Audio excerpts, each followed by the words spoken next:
आप लोगों को कुछ मिला था? नहीं सर, ऐसे तो नॉर्मली पता चल जाता है कि आग कैसे लगी, पर यहाँ पर तो कुछ पता ही नहीं चल रहा है कि आग लगी कैसे। अच्छा ठीक है, देखो एम्बुलेंस कहाँ तक पहुंची। जी सर।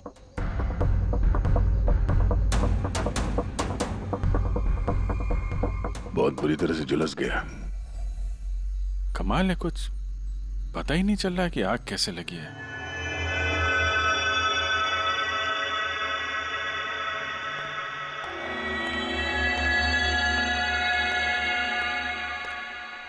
कैसे हुआ ये सब? सब कुछ तो बिल्कुल ठीक था, पता नहीं ये आग कहाँ से लग गई। इतने सारे लोगों की बद्दुआएं तो लगेंगी ना। क्या कहा तुमने? पता चला था सर कि दिलीप साहब किसी कोर्ट के केस में फंसे हुए थे। काफी बड़ा चक्कर था, लेकिन अभी कुछ दिन पहले छूट भी गए थे। काफी लोग नाराज भी थे इस बात से। कहीं इसी चक्कर में किसी ने दिलीप को मार तो नहीं दिया? नहीं, कोर्ट ने बरी कर दिया था मेरे पति को, उन्होंने कुछ भी नहीं किया। क्या केस क्या था? 9 साल पहले जीजू के थिएटर में आग लग गई थी, जिसके कारण कुछ लोगों की मौत हो गई थी और सारा इल्जाम जीजू पर आ गया था। ऐसे कैसे हवा में आग लग सकती है? जरूर किसी की प्लानिंग है। किसी पे शक है आप लोगों को? कौन कर सकता है? कोई भी कर सकता है, अनीता भी कर सकती है। कौन कौन अनीता? टोनी की वाइफ, और वो आज यहाँ आई भी थी।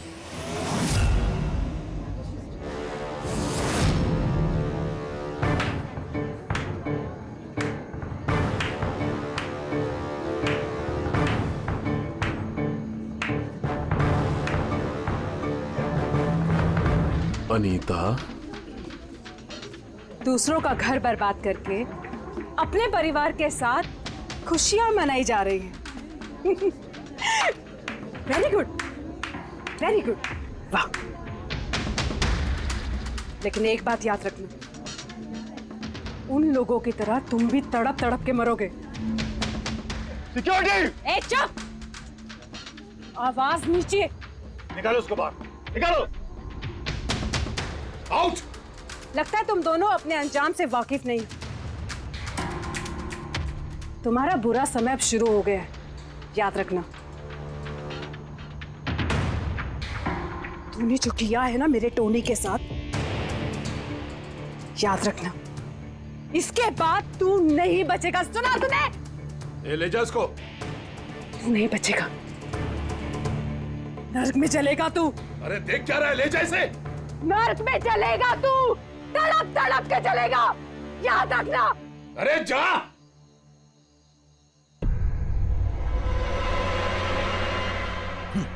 Let's enjoy Rohan. अरे भूल जाओ।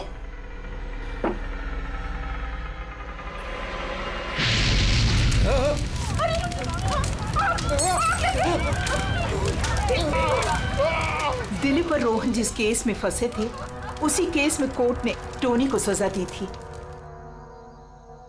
अच्छा, किस किस को पता था कि आप लोग यहाँ रेस्टोरेंट में आने वाले हैं? पता नहीं सर।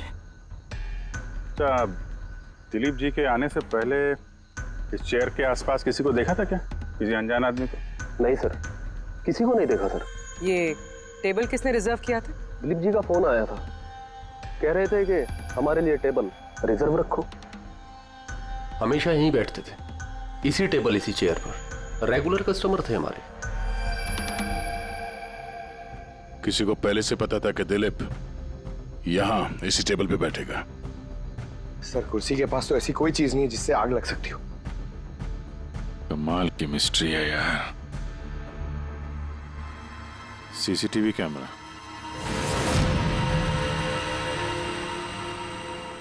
इसकी फुटेज से पता चलेगा क्या हुआ था यहाँ पे। ओह माय गॉड, ये सब कैसे हो गया? कौन कर सकता है सब? उसी ने जिसने दिलीप का खून किया, सबूत मिटाने के लिए। तो ऐसे कैसे कोई मॉनिटर रूम में घुसा है? सिक्योरिटी कहाँ है तुम्हारी? सर, इस रूम में सिक्योरिटी की जरूरत ही नहीं है, इससे पहले कभी ऐसा हुआ ही नहीं है। सर, सर मुझे नहीं लगता उसके पास टाइम होगा सीसीटीवी फुटेज डिलीट करने का। सर, उसने बस तोड़फोड़ कर दी है। अगर हम किसी एक्सपर्ट को बुलाते हैं सर, तो वो शायद हार्ड डिस्क से रिकवर कर पाए सर।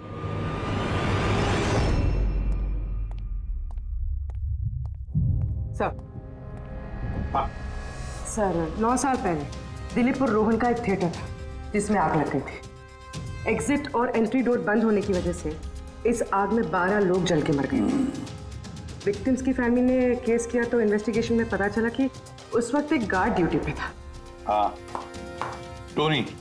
हाँ सर कोर्ट में साबित हो गया कि टोनी ने बहुत शराब पी रखी थी और शराब के नशे में वो इतना धुत था कि वो इमरजेंसी एग्जिट भी खोल नहीं पाया। हाँ, बस टोनी की बीवी अनीता ये मानने को तैयार ही नहीं कि गलती टोनी की है। सर सिर्फ उसका ही नहीं, बहुत सारे न्यूज़पेपर आर्टिकल्स ने भी कोर्ट के इस फैसले के खिलाफ आवाज उठाई थी। जब ये हादसा हुआ था उस वक्त दिलीप और रोहन के खिलाफ सॉलिड एविडेंसेस थे, लेकिन फिर केस चलता रहा। 9 साल हो गए। कुछ विटनेसेस ने गवाही बदल दी और कुछ कंट्री से बाहर चले गए। सर, दिलीप और रोहन ने जरूर पैसे और पावर का इस्तेमाल किया होगा और ये बात टोनी को पता चल गई होगी। उसी ने भेजा होगा अनीता को दिलीप को मारने के लिए। पर फ्रेडी, जब अनीता वहां थी ही नहीं तो आग लगाई कैसे?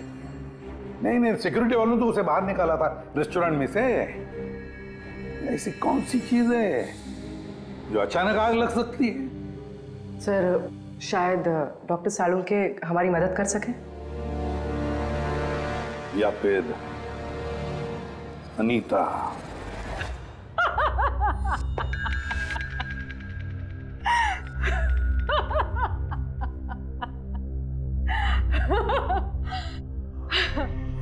किस बात पे इतना हैरान है?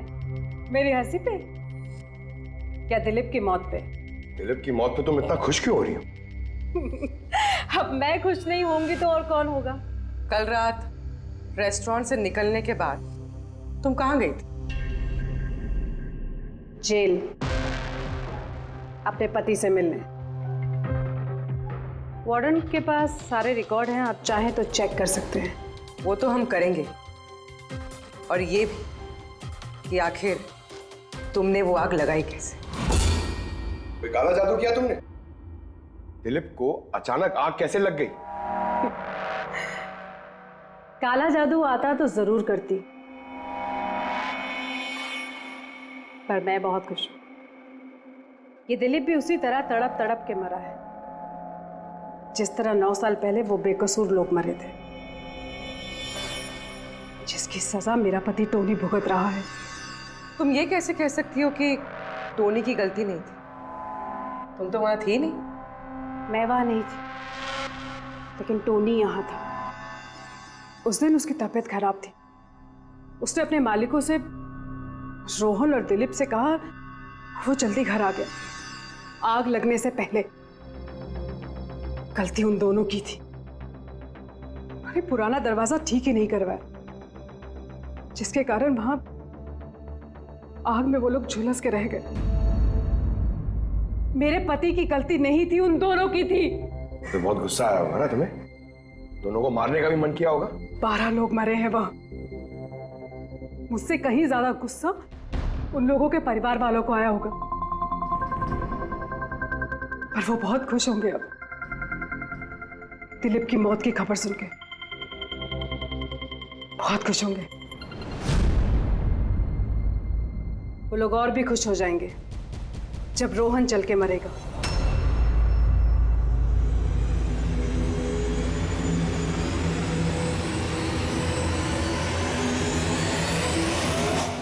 सर 42 लोग हैं, उन 12 विक्टिम के करीबी रिश्तेदार और फैमिली वाले। सस्पेक्ट ज्यादा और वक्त कम। सर सबसे पहले इन 42 लोगों में से उन लोगों के नाम हटा देते हैं जो कल दिलीप की मौत के वक्त शहर में नहीं थे। सर 9 साल हो गए इस बात को। शायद कितने लोग देश भी छोड़कर चले गए होंगे, और कुछ लोगों की मौत भी हो गई होगी। फिर भी पता तो लगाना ही पड़ेगा। देखो कितने लोग शहर में थे जब दिलीप की मौत हुई।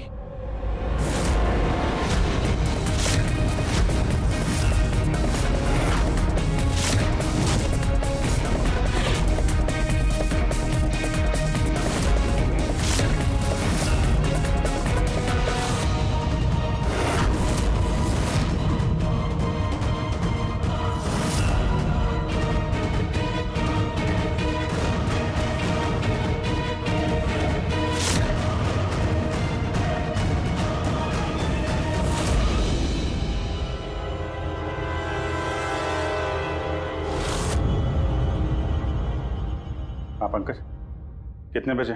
27 लोग हैं सर, जो उस वक्त शहर में थे और उनके पास दिलीप को मारने की वजह थी। ठीक है, बुलाओ सबको ब्यूरो में, देखते हैं क्या कहानी सुनाते हैं ये लोग अपनी बेगुनाही की। जेम्स, तुम्हारे पिताजी 9 साल पहले थिएटर में लगी आग में जलकर मर गए, है ना? Yes sir. आपके हस्बैंड फिल्म अकेले देखने गए थे? उस दिन मैं बिजी थी, इसलिए वो अकेले ही चले गए। कल रात कहाँ पर थे तुम? सर मैं अपने फ्रेंड्स के साथ था। सर मैं पासपोर्ट ऑफिस गया था। उन दोनों को मैं ऐसे बच के नहीं जाने दूंगी। तो क्या किया तुमने? सोचा कि दिलीप से फेस टू फेस मिलूंगा और उससे पूछूंगा कि तुमने ऐसा क्यों किया। सर उसके बाद मैं अपने फ्रेंड के साथ घर पे गया। मैं अपनी वाइफ के साथ मॉल में था। सर आप मेरे फ्रेंड से पूछ सकते हैं।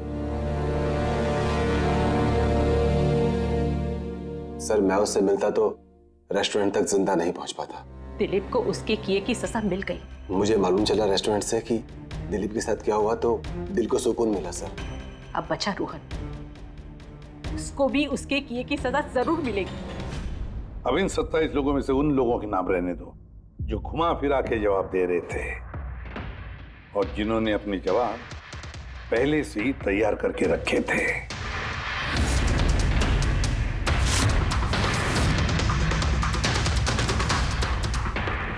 सर अब 15 बजे। अब इन 15 लोगों को उस दिन के बारे में पूछते हैं जब 9 साल पहले थिएटर में आग लगी थी। देखते हैं किसे सबसे ज्यादा गुस्सा आता है, कौन मुंह फेर लेता है। सर मेरा भाई 10वीं पास हो गया था। उसने कहा पार्टी देनी है, दोस्तों को पिक्चर दिखाना है, पैसे दो। सर मैंने वो पैसे उसे दे दिए। काश वो पैसे मुझे उसे देने नहीं चाहिए थे सर। जिसने भी ये किया बहुत अच्छा किया। आज मैं खुश हूं, आज मैं बहुत खुश हूं। कुमार साहब आप यूनिवर्सिटी में फिजिक्स के प्रोफेसर हैं, है ना? Yes sir, head of the department physics. लेकिन मेरे खुद के बेटे को पढ़ाई में कोई इंटरेस्ट नहीं था। बहुत डांटता था मैं उसे, लेकिन अनिकेत के ऊपर कभी कोई फर्क नहीं पड़ा। एक नंबर का बदमाश बन गया था वो। उस दिन भी वो कॉलेज से बंक करके दोस्तों के साथ फिल्म देखने चला गया और सर और वापस घर पे कभी नहीं आया। हिमेश, राइट, कॉन्ट्रैक्टर हो ना तुम? हाँ सर। हिमेश, 9 साल पहले तुम अपनी पत्नी के साथ फिल्म देखने गए थे उस थिएटर में। नई नई शादी हुई थी मेरी, सलोनी के साथ फिल्म देखने के लिए गया था। उसको भूख लगी थी, मैं समोसे लेने के लिए बाहर गया। मैं वापस आया तो देखा वहां के दरवाजे लॉक हो गए थे। वहां अंदर से लोगों के चिल्लाने की आवाज आ रही थी और धुआं निकल रहा था वहां से। मैंने सब दरवाजे खोलने की बहुत कोशिश की। मैंने बहुत कोशिश की। मैं पागलों की तरह दरवाजा को ठोकता रहा, पीटता रहा। सलोनी चिल्लाता रहा, अरे कोई दरवाजा खोल दो यार, सलोनी। लेकिन मैं कुछ नहीं कर सका सर, मैं कुछ नहीं कर सका। अपनी सलोनी को मैं बचा नहीं सका। वहां पे एक गार्ड भी था ना, टोनी, उससे भी दरवाजा नहीं खुला क्या? नहीं था सर। वहां कोई और गार्ड, किसी और को देखा था तुमने? कोई नहीं था सर, कोई नहीं था। मैं 9 साल पहले जो बात कोर्ट में कहा वही आज कह रहा हूं। जब सिनेमा हॉल में आग लगी थी उस वक्त टोनी वहां पर नहीं था सर।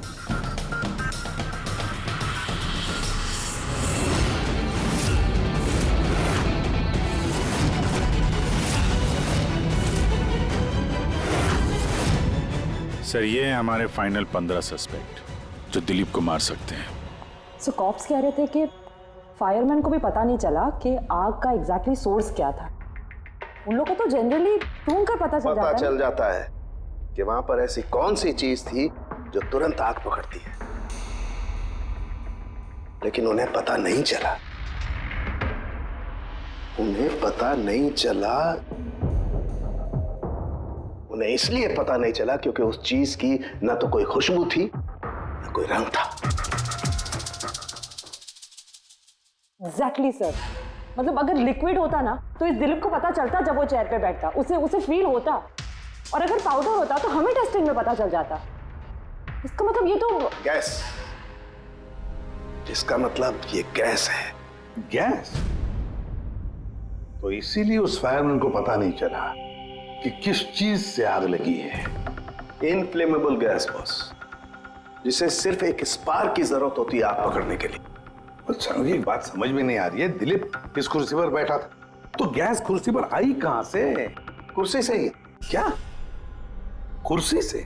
वो ऐसे बॉस, जिस चेयर पे ये दिलीप बैठा था उसके नीचे की तरफ किसी ने ज्वलनशील गैस का स्प्रे किया हुआ था। मरते वक्त दिलीप के कांटेक्ट में दो चीजें थी। एक तो ये चेयर जिस पे वो बैठा था, और एक वाइन का ग्लास जो उसने हाथ में पकड़ा हुआ था। हमने ये दोनों चीजें चेक की, तो इस चेयर के ऊपर से हमें इनफ्लेमेबल गैस के कुछ ट्रेसेस मिले। बॉस, हमारे आसपास वातावरण में स्वतः ज्वलनशील पदार्थ होते हैं जो कभी कभी स्पॉन्टेनियसली जल जाते हैं, जैसे कि मार्श गैस एक नेचुरल बायोगैस है और ज्वलनशील गैस इसका मेन कंपोनेंट है। मतलब इनफ्लेमेबल गैस कभी भी हवा में ऐसे ही जल जाती है?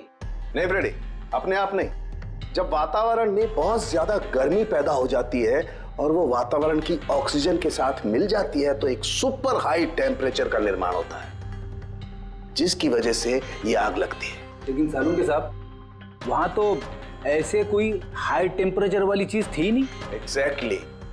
ऐसा कोई डायरेक्ट सोर्स नहीं था जिससे गर्मी पैदा हो सके बॉस। इसीलिए मुझे लगता है खूनी ने कोई एक्स्ट्रा डिवाइस का इस्तेमाल किया है ये अचानक इतना ज्यादा टेम्परेचर बढ़ाने के लिए। और ये कुर्सी तो तैयार बैठी थी, इसे तो सिर्फ एक स्पार्क की जरूरत थी। पर सर, ऐसे कोई हीट कैसे पैदा कर सकता है? हाँ, कर सकते हैं ना पूरी। जैसे उदाहरण के तौर पर मैग्नीफाइंग ग्लास। मैग्नीफाइंग ग्लास पर सूरज की किरणों को खास तरीके से फोकस करके हम बचपन में कागज जलाया करते थे।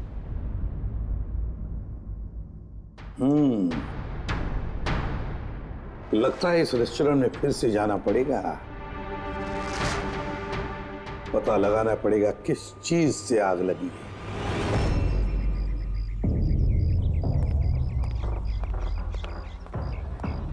पूरा एरिया छान मार लिया सर, लेकिन ऐसी वो चीज ही नहीं मिली जिससे आग लग सकती है। और ये ओपन रेस्टोरेंट है। जब खूनी ने दिलीप के चेयर के नीचे वो इनफ्लेमेबल गैस स्प्रे किया तो किसी ने तो देखा होगा।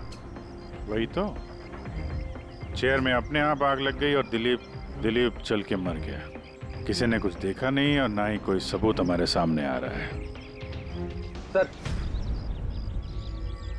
उस डेटा एक्सपर्ट ने सीसीटीवी फुटेज रिकवर कर ली है, आप देख सकते हैं सर। गुड, या तुम लोग यार देख लो, तब तक मैं देखता हूँ यहाँ पे कुछ मिलता है क्या। सर, दिलीप और उसकी फैमिली के आने के 15 मिनट के पहले की फुटेज है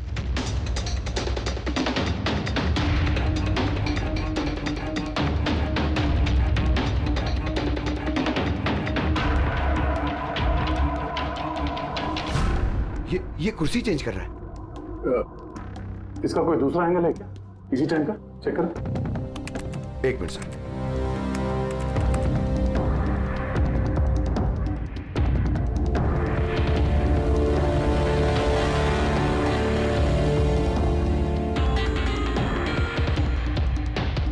ये कुर्सी के साथ क्या कर रहा है? गैस स्प्रे कर रहा है क्या? हाँ, उसने अपने चेयर पे गैस स्प्रे किया और उसने अपनी कुर्सी को उस कुर्सी से बदल दी जिस पे दिलीप बैठने वाला था।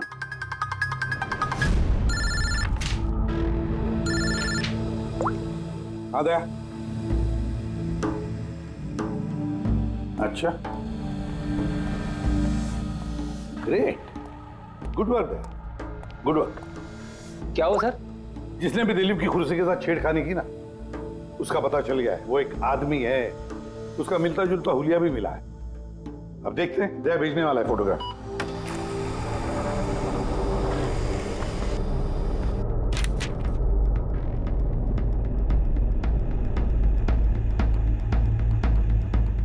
खूनी इन बचे लोगों में से ही कोई एक है, इन्हीं में से एक। और अब इसका अगला शिकार रोहन है।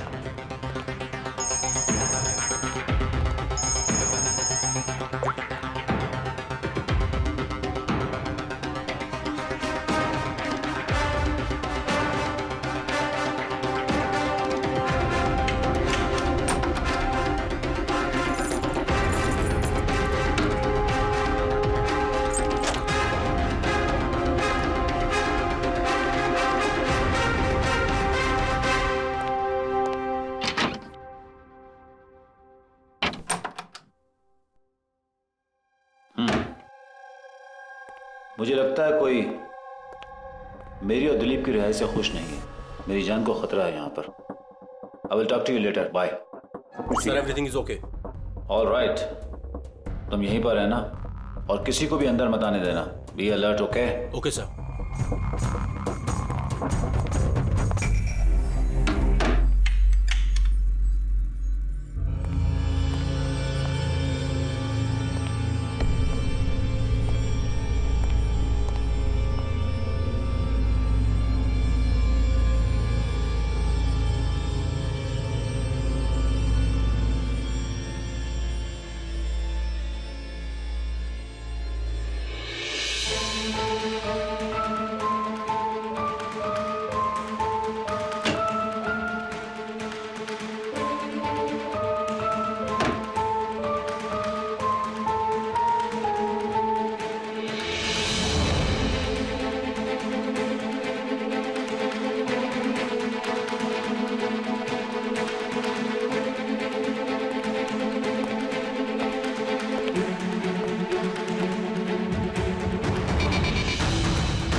बचाओ बचाओ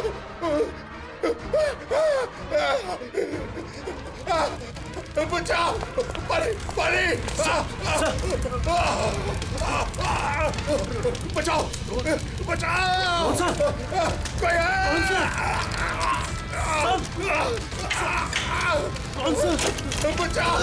पानी पानी, कौन सा?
क्या हुआ यहाँ पर और कैसे?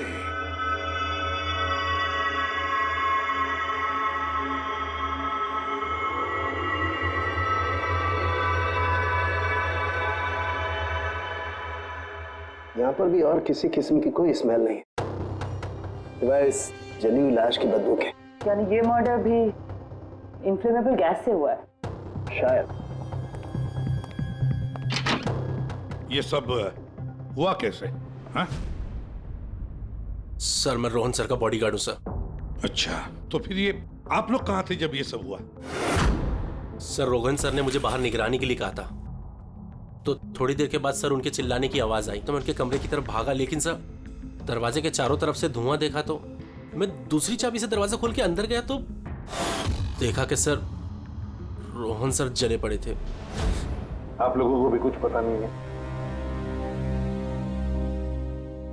कमाल है, कमरे के अंदर कोई लीड नहीं मिला, शॉर्ट सर्किट नहीं हुआ है, ये पर्दा अंदर से बंद है, ये विंडोज परमानेंटली क्लोज्ड है, कोई बाहर से अंदर भी नहीं आ सकता।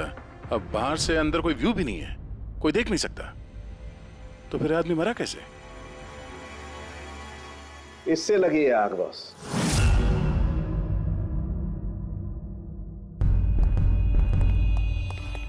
ये इस चीज से ये है क्या सर? फिलामेंट है। फिलामेंट? इलेक्ट्रिक बल्ब के अंदर का फिलामेंट। और जब इस फिलामेंट में इलेक्ट्रिक करंट पास होता है तो ये गर्म होकर के लाल हो जाता है। बॉस, खूनी ने भी इसी टेक्निक का इस्तेमाल किया है उस ज्वलनशील गैस को जलाने के लिए। पर वहां रेस्टोरेंट में जहां पर दिलीप की मौत हुई थी, वहां पर तो हमें ऐसा कोई फिलामेंट वगैरह नहीं मिला। बॉस, इतनी छोटी सी चीज है, वो खुली जगह है, उड़ गई होगी शायद कहीं, लेकिन यहाँ तो पूरा कमरा बंद है, इसीलिए पलंग के नीचे मिल गया मुझे। लेकिन सर, फिलामेंट से करंट पास होने के लिए वायर्स का कोई ना कोई कनेक्शन तो होना चाहिए ना बेड तक। होगा, यही कहीं होगा जरूर। तो पूरा बेड चेक कर लिया हमने, कमरा चेक कर लिया, ऐसा तो यहाँ पे कुछ भी नहीं मिला सर। दया, वो दरवाजा कैसा? मैनेजर। Yes sir. वो दरवाजा कहाँ खुलता है? सर दूसरा रूम है जो इस रूम से कनेक्टेड है सर। अब वैसे ये रूम सील्ड रहता है, इसे कोई खोलता नहीं सर। खोलो दरवाजा। Yes sir. आइए सर।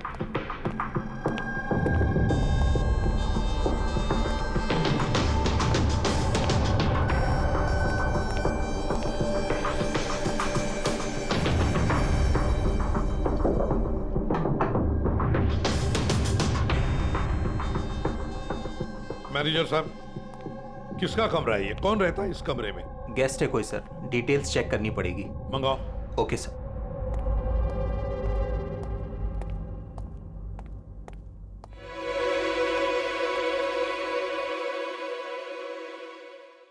सर, वहां उस कमरे में जो कुछ भी हुआ है सर, वो इसी कमरे से किया गया। लेकिन अगर करंट इस रूम से पास किया गया है तो यहाँ से उस बेड तक कोई ना कोई वायर तो होनी चाहिए ना। और अगर वायर अगर होती तो बॉस रोहन को दिखाई भी देनी चाहिए। हाँ, शायद उसके बॉडीगार्ड ने भी देखा हो। बुलाओ उसके बॉडीगार्ड को। आप आया।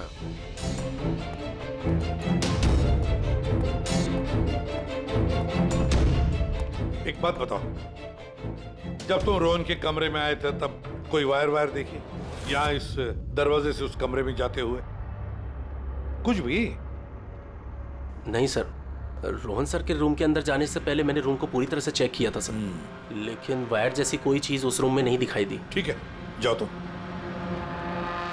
जो कुछ भी हो दया, खूनी ने इसी दरवाजे का इस्तेमाल किया।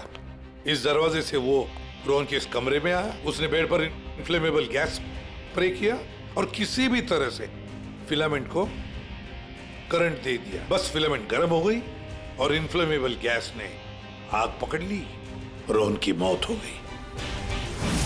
बस एक बात पक्की है, ये जो कोई भी है उससे इलेक्ट्रिक और केमिकल्स की बहुत अच्छी जानकारी है। प्रोफेसर कुमार, फिजिक्स का प्रोफेसर कुमार, उससे बढ़कर और कौन जान सकता है इस सारे मामले में? दया, अच्छा, इस प्रोफेसर कुमार से मिल लो। अच्छा दया, मैं भी चलता हूं तुम्हारे साथ।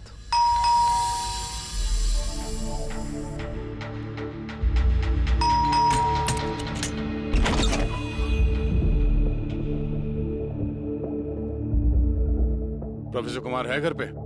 हाँ है, लेकिन आप लोग? सीआईडी। सीआईडी? सब ठीक तो है ना साहब? हाँ, उनसे कुछ पूछताछ करनी है। कहाँ है वो? बाहर बच्चों को पढ़ा रहे हैं, मैं बुला के लाता हूँ। कोई बात नहीं, हम देखते हैं।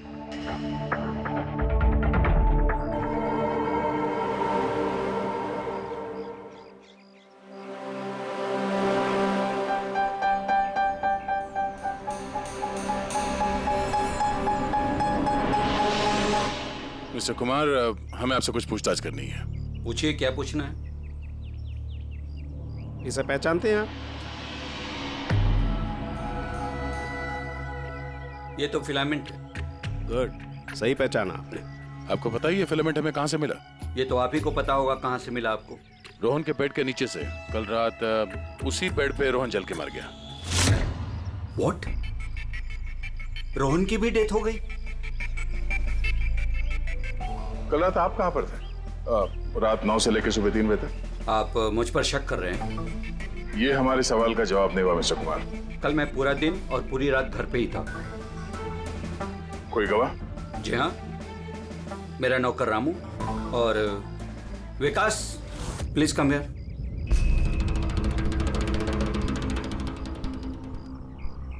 Yes sir.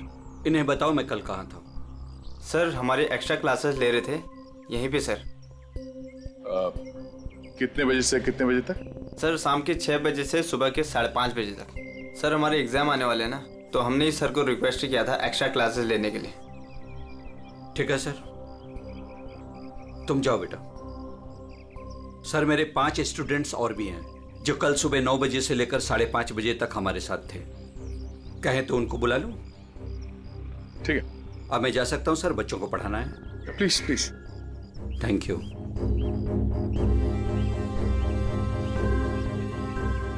हाँ, तो बच्चों में ये कह रहा था कि बिना सोल्डरिंग वायर के भी हम मदरबोर्ड फिक्स कर सकते हैं with the help of adhesive conductor.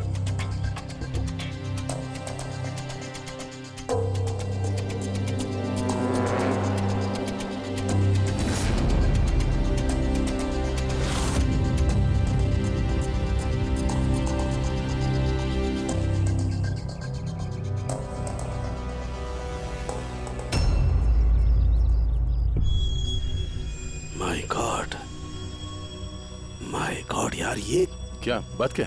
अरे यार, ये गलती मुझसे कैसे हो गई? क्या? गॉड, बूढ़ा हो गया हूं मैं, बूढ़ा हो गया हूं मैं। एक काम करो, 1 घंटे बाद फॉरेंसिक लैब में मिलो, कुछ बताऊंगा। 1 घंटे बाद। अरे वो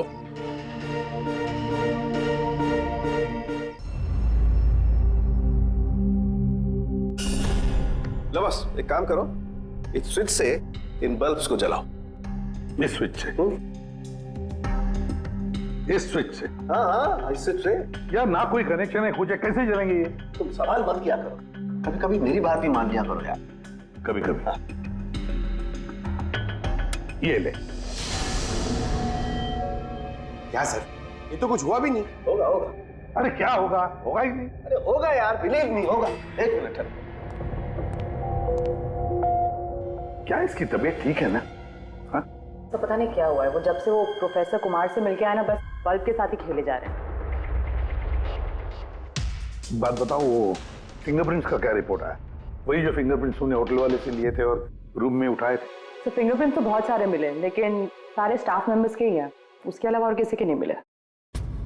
ये कैसे हो सकता है? तो भाई साहब जरा इधर भी ध्यान दीजिए। हाँ हाँ, ध्यान है। हाँ।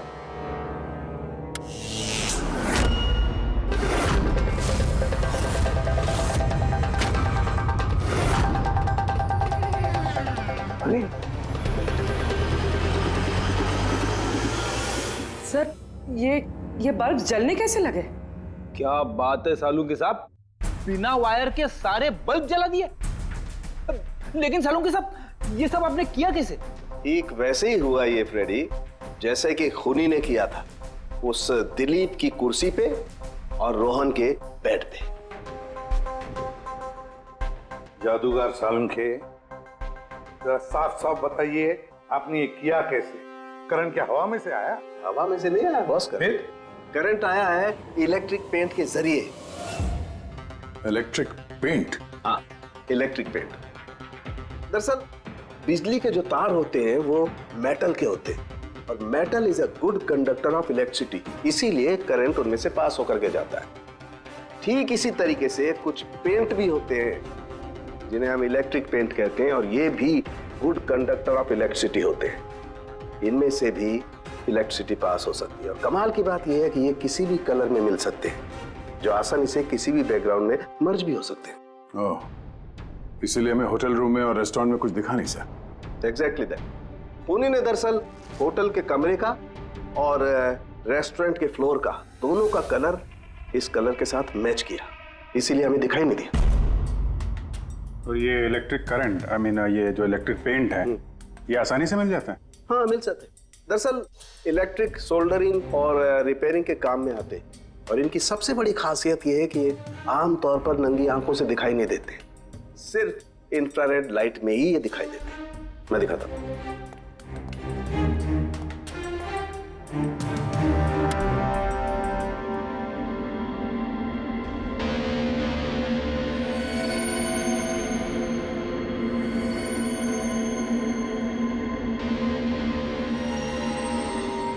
देखा बॉस? हाँ, खूनी ने भी ऐसे ही इस इलेक्ट्रिक पेंट का इस्तेमाल किया और ये सर्किट बनाया।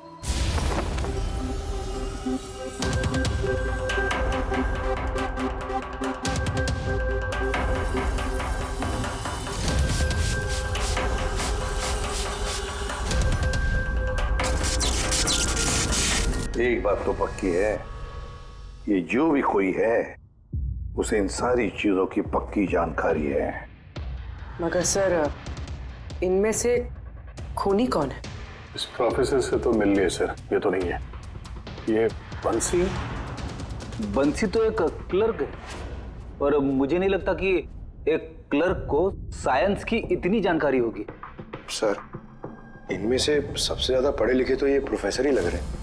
कोई ऐसा जो प्रोफेसर जितना इंटेलिजेंट तो नहीं है, लेकिन इसे इन सब चीजों की जानकारी है।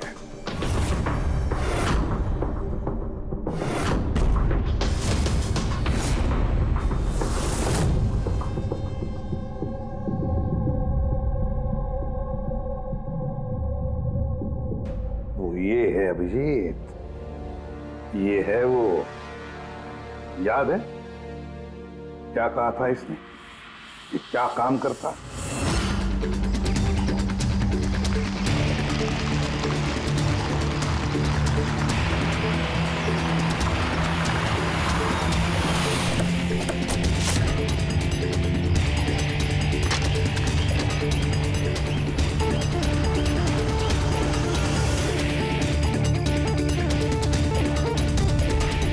चले ससुराल।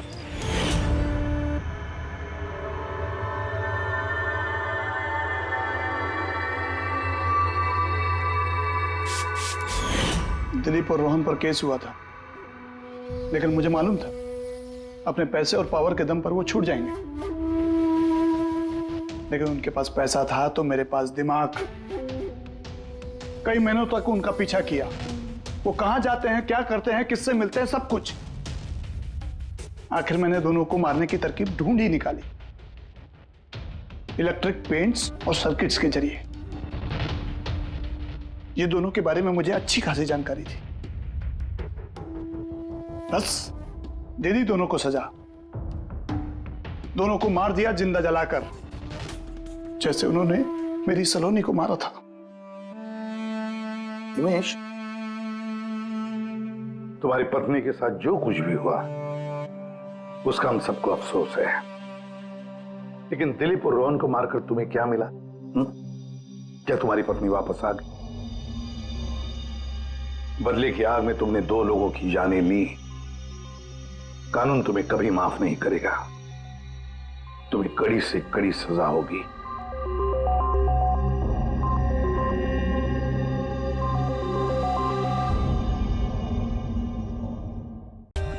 For more updates, subscribe to our channel, click the show links and enjoy watching the videos.